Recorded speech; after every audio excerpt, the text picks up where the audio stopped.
पवित्र बाइबल का वचन पढ़े और सुने जाने पर प्रभु यीशु मसीह आपको और आपके परिवार को आशीष दे। पवित्र बाइबल 1 कुरिन्थियों की पुस्तक का 8 अध्याय वचन 1 से वचन 13 यह कहता है।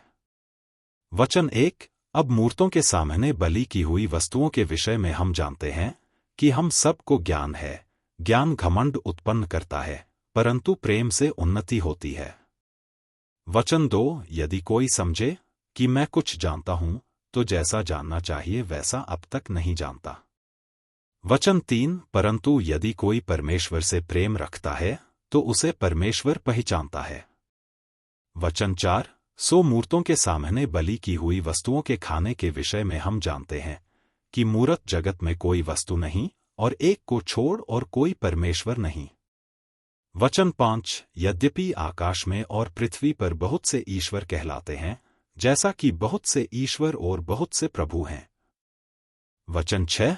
तो भी हमारे निकट तो एक ही परमेश्वर है, अर्थात पिता, जिसकी ओर से सब वस्तुएं हैं और हम उसी के लिए हैं, और एक ही प्रभु है, अर्थात यीशु मसीह, जिसके द्वारा सब वस्तुएं हुई और हम भी उसी के द्वारा हैं। वचन 7। परंतु सबको यह ज्ञान नहीं, परंतु कितने तो अब तक मूरत को कुछ समझने के कारण मूर्तों के सामने बलि की हुई को कुछ वस्तु समझकर खाते हैं, और उनका विवेक निर्बल होकर अशुद्ध होता है। वचन 8। भोजन हमें परमेश्वर के निकट नहीं पहुंचाता। यदि हम न खाएं तो हमारी कुछ हानि नहीं, और यदि खाएं तो कुछ लाभ नहीं। वचन 9। परंतु चौकस रहो, ऐसा न हो कि तुम्हारी यह स्वतंत्रता कहीं निर्बलों के लिए ठोकर का कारण हो जाए। वचन 10। क्योंकि यदि कोई तुझ ज्ञानी को मूरत के मंदिर में भोजन करते देखे और वह निर्बल जन हो, तो क्या उसके विवेक में मूरत के सामने बलि की हुई वस्तु के खाने का हियाव न हो जाएगा। वचन 11। इस रीति से तेरे ज्ञान के कारण वह निर्बल भाई जिसके लिए मसीह मरा नाश हो जाएगा। वचन 12।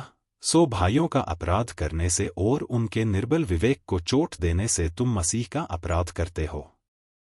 वचन 13। इस कारण यदि भोजन मेरे भाई को ठोकर खिलाए, तो मैं कभी किसी रीति से मांस न खाऊंगा, न हो कि मैं अपने भाई के ठोकर का कारण बनूं।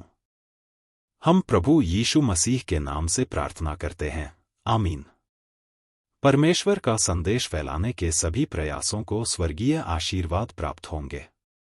कृपया चैनल को सब्सक्राइब करें और शेयर करें, आमीन।